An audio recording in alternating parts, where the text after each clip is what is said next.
Assalamualaikum warahmatullahi wabarakatuh. Baik teman-teman, perkenalkan nama saya Emre Salman Farisi. Di sini saya ingin mempresentasikan tugas studi hadis bab pertama hingga bab ke-6, yang mana saya akan memulai dari bab pertama terlebih dahulu, yaitu membahas tentang terminologi hadis nabawi, yang mana di sana itu akan membahas tentang konsep dasar hadis, sunnah, khobar dan juga asar, dan ada juga unsur-unsur hadis dan perbandingan hadis nabawi, hadis qudsi dan juga Al-Quran.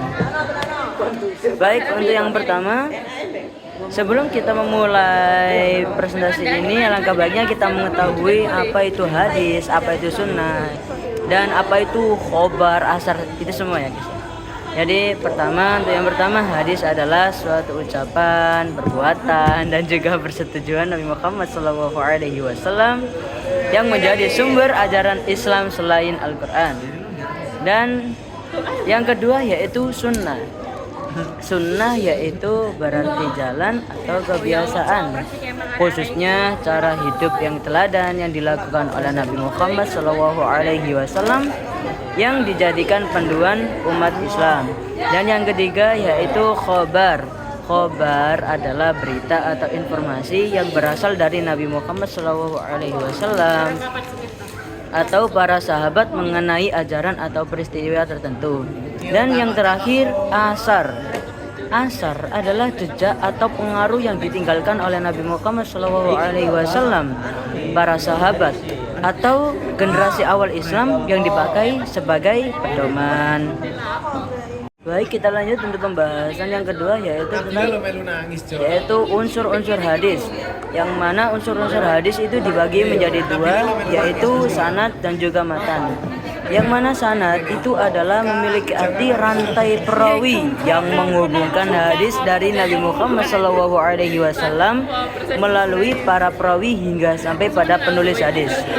Dan sanad itu juga berperan sangat penting sekali untuk memastikan keaslian dari hadis tersebut. Dan yang kedua yaitu matan. Matan adalah isi atau teks hadis yang berisi pesan, ajaran, petunjuk dari Nabi Muhammad SAW. Dan untuk pembahasan terakhir di bab pertama ini yaitu tentang perbandingan hadis nabawi, hadis qudsi dan juga Al-Quran. Yang mana di sana hadis nabawi itu memiliki arti ucapan, tindakan dan juga persetujuan Nabi Muhammad SAW yang menjadi sumber hukum Islam utama. Dan ada juga hadis qudsi. Hadis qudsi itu berasal dari Allah Subhanahu wa Ta'ala yang disampaikan melalui Nabi, tetapi menggunakan kata-kata Nabi tersendiri. Hadis ini lebih bersifat rohani dan bukan menjadi dasar hukum utama. Sedangkan Al-Quran, apa? Al-Quran itu adalah wahyu yang langsung turun dari Allah Subhanahu wa Ta'ala dan disampaikan melalui malaikat Jibril dan menjadi sumber hukum Islam yang paling utama. Jadi teman-teman, memahami perbandingan pembahasan di atas tadi itu agar kita dapat mengenal dan mengamalkan ajaran Islam dengan tepat sesuai dengan sumber hukum yang benar.